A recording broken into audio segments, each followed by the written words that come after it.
परम पूज्य केसरिया ध्वज को प्रणाम। स्थान की अधिष्ठात्री देवी मां करणी जी को प्रणाम। क्षत्रिय कुल का कल्याण करने वाली मां जगदम्बे आपको प्रणाम है। हम सबके पितृपुरुष शेखावतों के पितृपुरुष राव शेखा जी को प्रणाम। और निसंदेही प्रजातंत्र आने के बाद में प्रजातंत्र में क्षत्रिय कैसे सरवाइव करेगा, इसकी सबसे पहले सबसे जल्दी चिंता करने वाले महान क्षत्रिय चिंतक आईवान सिंह जी उडील साहब को प्रणाम। और आप सबको भी प्रणाम जिनके हृदय में क्षात्र धर्म विराजमान। आईवान सिंह स्मृति संस्थान जो काम कर रहा है वो इस देश में कोई दूसरा संगठन कर नहीं सकता, कर भी नहीं रहा है। बहुत सारे राठौड़ नेता हैं, सामाजिक नेता हैं, बहुत वर्षों से कहते रहते थे जयचंद जी गद्दार। ये एक मात्र संस्थान थी जिसने इस मस्तिष्क में प्रत्यारोपित विचार को खंडित करने का काम किया, वास्तविकता समाज के समक्ष रखी कि आपके जयचंद जी गद्दार नहीं थे। और एक कार्यक्रम करके ये चुनौती पूरे देश के समक्ष प्रस्तुत कर दी कि कोई आए और आकर के प्रमाणित कर दे कि जयचंद जी किस तरीके से गद्दार थे, तो हमसे पारितोषिक लेकर के चला जाए। इस तरीके की इतिहास की मौलिकता को पुनर्जीवित करने का काम अगर कोई ईमानदारी से और निष्ठा से कर रहा है, वो आईवान सिंह स्मृति संस्थान कर रहा है। आज भी लोग कहते हैं, बहुत सारे राठौड़ों के वंशज ही कह देते हैं जयचंद जी गद्दार। बहुत कुछ करने की आवश्यकता नहीं है। यहां से जो सीख के जाते हो उसको गुणने की सबसे बड़ी आवश्यकता ही ऐसी है जो अपने ही पुरखों को इस तरीके से कलंकित करने का काम करते हो। सबसे पहले उनका इलाज करना शुरू करो। मैं नहीं कहता लठ मारो उनको, लेकिन जब भी वो सामने आए उनके सामने उपस्थित होकर के कहो कि आपको अपने पुरखों पे अभिमान नहीं है, गर्व नहीं है, आप जैसे नकली लोग हमारे नेता नहीं हो सकते। बहुत छोटी छोटी चीजें हम अपने लोगों को नहीं सुधार सकते। हम समाज देश की बात कर रहे हैं। जो इस तरीके के वक्तव्य देते हैं, अपने ही पुरखों की प्रतिष्ठा को दागदार करते हैं, सबसे पहले उनको सुधारने की आवश्यकता है। घर नहीं सुधरेगा, गांव सुधरेगा नहीं आपसे, देश तो बहुत बड़ी बात है। तो सुनते हो ना, उसको गुणने की आवश्यकता है। आईवान सिंह जी का नाम मैं कहीं भी रहूं, देश भर में कार्यक्रमों में लोग याद करते, मैं जाता हूं। मैं हमेशा कहता हूं कि आईवान सिंह जी की राजपूत और भविष्य पढ़ लीजिए, और बहुत ज्यादा अध्ययन आपसे नहीं हो, कम से कम ये एक पुस्तक आप पढ़ लीजिए। इस डेमोक्रेसी में अगर आप लोगों को जिंदा रहना है ना, तो आपको केवल मात्र एक पुस्तक पढ़ने की आवश्यकता है कि कैसे आप अपने मान सम्मान और प्रतिष्ठा को बचाते हुए सत्ता तक जा सकते हो। आपको पुरुषार्थी जातियों को साथ रखना है, मान सम्मान देना है, मान सम्मान अपने आप मिल जाएगा आपको। लेकिन कर क्या रहे हमारे 98-98% संगठन पुरुषार्थी जातियों को गाली देने का काम कर रहे हैं। आप और हम लोग कहते हैं इतिहास को संरक्षण करने का काम कर रहे हैं, निश्चित तौर पर आप लोग कर रहे हो, लेकिन जो रट्टे मार करके और इस व्यवस्था को कॉपी करके जो सामाजिक संगठन चल रहे हैं, वो फिर गालियां देते गुजरों को, जाटों को, वो गालियां देते SC ST के लोगों को। एट्रोसिटी बंद कर दो। डेटा उठा करके देखोगे तो पूरी हिंदुस्तान में जितने एट्रोसिटीज के मुकदमे हैं, उसके 2.5% मुकदमे जनरल कास्ट पे, 97.5% मुकदमे OBC पे है। लेकिन एट्रोसिटी का विरोध करने का झंडा कौन उठाते हैं? ठाकरों के बच्चे। हमें हमारी इस समझ को विकसित करना पड़ेगा, तब प्रजातंत्र में सरवाइव कर पाओगे। डेमोक्रेटिक नहीं बने तो राजनीतिक रूप से आप लोग 35 से 20 पे आगे हो। 35 MLA होते थे 15 साल पहले आपके, आज 20 है। और अगर यूं ही गालियां देते रहे आपके संगठन, कोई जाटों को, कोई मुसलमानों को, कोई एससी को, कोई एसटी को, कोई ओबीसी को, कोई गुजरों को, तो आप 20 से 4 पर भी पहुंच जाओ। और यकीन मानो, हम कुछ भी कहें, प्रजातंत्र में अगर आपकी सत्ता में भागीदारी नहीं है ना, तो फिर दौड़ा दौड़ा के पीटे जाओगे आप लोग।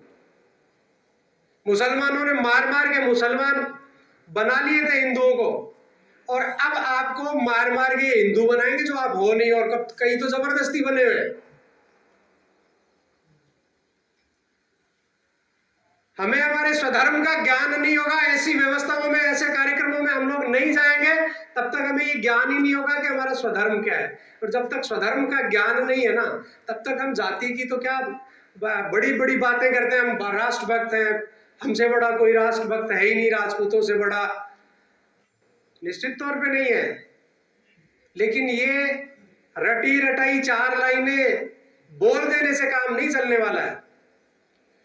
मैं पीछे एक कार्यक्रम में था, दलपत सिंह जी को पता है, मैंने और एक मेरे साथी हैं, मंत्री रहे पहले सरकार में, हमारा भाव है आईवान सिंह जी, विश्वास है उनकी विचारधारा में, इसलिए हम जहां भी जाते हैं उनका नाम बोलते हैं, उनके लिए कहते हैं कि हाँ, उनकी लिखी हुई एक पुस्तक से प्रेरणा मिलती है कि प्रजातंत्र में क्षत्रियों का आचरण ऐसा नहीं होगा तो पिछड़ जाएंगे।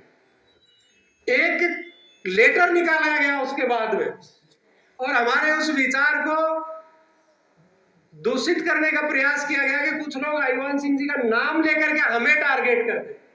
हम तो उनको टारगेट नहीं करते, हमारी भावना भी नहीं है, और जिसको करते हैं दलपत सिंह जी जानते, छाती पे चढ़ के करते। उसका 2 पेज का एक स्पष्टीकरण निकाला गया, और ये कहा गया कि कुछ लोग हैं जो आईवान सिंह जी के नाम को आगे करके हमें नीचा दिखाना चाहते। अरे तुम्हारा नाम ही नहीं लेते हम लोग। जिस व्यक्ति ने एक ऐसा सशक्त विचार दिया कि आजादी के 77-80 साल बाद भी हमें लगता है कि उस विचार को आने वाले 250 साल तक जिया जाए तो क्षत्रिय प्रजातंत्र में सत्ता तक पहुंच सकता है, क्यों नहीं बोले हम उस विचार को बार बार। लेकिन हमें सबसे ज्यादा हमारे ही लोगों से लड़ना पड़ता है, हमें 2 मोर्चों पे लड़ना पड़ रहा है इस प्रजातंत्र में। पहले वो जो इस विचार को स्वीकार करने से डर रहे हैं, जबकि ये विचार उनका कहीं नुकसान नहीं करता, ये विचार उनके अनुयायियों को भी आगे बढ़ने में वही प्रेरणा देता है मुझे और आपको दे रहा है। सामाजिक संगठनों ने दुर्गति कर दी है समाज की। अगर बौद्धिक और विचारवान लोग उनमें नहीं होंगे, और बौद्धिक और विचारवान लोग उन लोगों को संभालेंगे नहीं, ये आपके दलपत सिंह जी बुरे लगते हैं लोगों को, हम भी लड़ते हैं दोनों भाई, कई बार विचार होते हैं, एक विचार पे मुझे लगता है ये दलपत सिंह जी नहीं करना चाहिए, कभी इनको लगता है ये नहीं करना चाहिए, आप दोनों जीतते हैं, जीतना चाहिए। क्योंकि मेरे मन में अगर कोई विचार के प्रति यह है कि यार दलपत सिंह जी इस विचार पे जा रहे, गलत जा रहे हैं, तो मुझे डांटने का काम इनका होना चाहिए। तो वैसा ही काम हम लोगों को, हमारे सामाजिक संगठनों को भी रोकने का, जो निश्चित तौर पर इस विचार को कॉपी करके बाजार में बेचने का काम करते हैं, आचरण में उतारने का काम नहीं करते, ऐसे लोगों को डांटने का काम हम लोगों को करना पड़ेगा। एकमात्र सूत्र है प्रजातंत्र में, आईवान सिंह जी माट साहब ने दे दिया, अगर प्रजातंत्र में राजपूतों जिंदा रहना है, ताकतवर रहना है, तो पुरुषार्थी जातियों को साथ लेकर के आगे बढ़ना सीखो। उसके अलावा कोई चारा नहीं है, ना तुम्हारे तीर काम आएंगे ना तलवार काम आएंगे। यहाँ केवल वो विचार काम आएगा जो 70 साल पहले, 65 साल पहले आईवान सिंह जी देंगे। पुरुषार्थी जातियों को साथ रखने का काम करो, उनका सम्मान करने का काम करो, और जो भी हमारा समाज का व्यक्ति उनका विरोध करता है, उनको गालियां देता है, उनका विरोध करने का काम करो। जैसे मेरे दलपत जी बुरे पड़ जाते हैं कई बार, लेकिन पड़ जाओ। कौम बचानी है तो केवल सुन के घर जाके सो जाने से नहीं बचेगी, आपको अपने आचरण में उतार के अपने ही लोगों से पहली वरीयता में लड़ना पड़ेगा, जो आपकी कौम को खुद ही कमजोर कर रहे हैं। बहुत कुछ नहीं कहूंगा, बहुत सारे बौद्धिक लोग हैं, मैं भी, मेरे 2 बेटे हैं, मैं बहुत कार्यक्रमों में जाता हूँ, कभी कार्यक्रमों के लिए बच्चों को कहता भी नहीं, और मुझे लगता भी नहीं ऐसा कहीं वातावरण होता है जहाँ बच्चों को ले जाया जाए। मेरे दोनों बच्चों को मैंने कहा बेटा इनको खाटू श्याम जी कोई कार्यक्रम में जाना था, पारिवारिक कार्यक्रम, मैंने कहा आ जाओ आपको हुडील लेके चलता हूँ। मेरा छोटा वाला बेटा बहुत ज्यादा आईवान सिंह जी की सारी पुस्तकें उसके पास पढ़ता भी है, और बहुत मुझे लगता है मुझसे ज्यादा विचारवान है। उसने कहा मैं भी चलूंगा, तो मदर और बिटिया तो गए कार्यक्रम में, और दोनों बेटे मेरे साथ आए। मैंने कहा बेटा अगर जीवन में कुछ सीखना है ना, ऐसे संस्थान, ऐसी व्यवस्थाएं इस देश में गिनी चुनी है। अपने राजस्थान में आईवान सिंह स्मृति संस्थान है, तो दोनों को लेकर के आए, दोनों यहाँ बैठ करके सुन रहे हैं। मैं चाहता हूं मैं कार्यक्रमों में यहाँ पहुंचू नहीं पहुंचू, लेकिन मेरे दोनों बच्चे, दोनों में से जो भी उपस्थित हो, हर कार्यक्रम में यहाँ उपस्थित हो, ताकि छात्र धर्म का ज्ञान, अपनी संस्कृति, अपने लोगों का मान सम्मान कैसे रखना, अपनी कौम के अस्तित्व को अक्षुण्ण कैसे रखना है, उसके लिए अगर कुछ करना पड़े तो जीवन में करते रहे। मैं अपने दोनों बच्चों को लाया हूँ। आपसे भी यही निवेदन करूंगा कि आप लोग भी आगे से प्रयास करें, सब लोग लेकर के आए। बहुत आभार। मुझे कार्यक्रम में श्री माधोपुर भी जाना है, तो मैं क्षमा चाहता हूँ आप लोगों से, बीच में कार्यक्रम के बीच में इजाजत लेना चाहूंगा। आप सबने ध्यानपूर्वक सुना, धन्यवाद आप सब।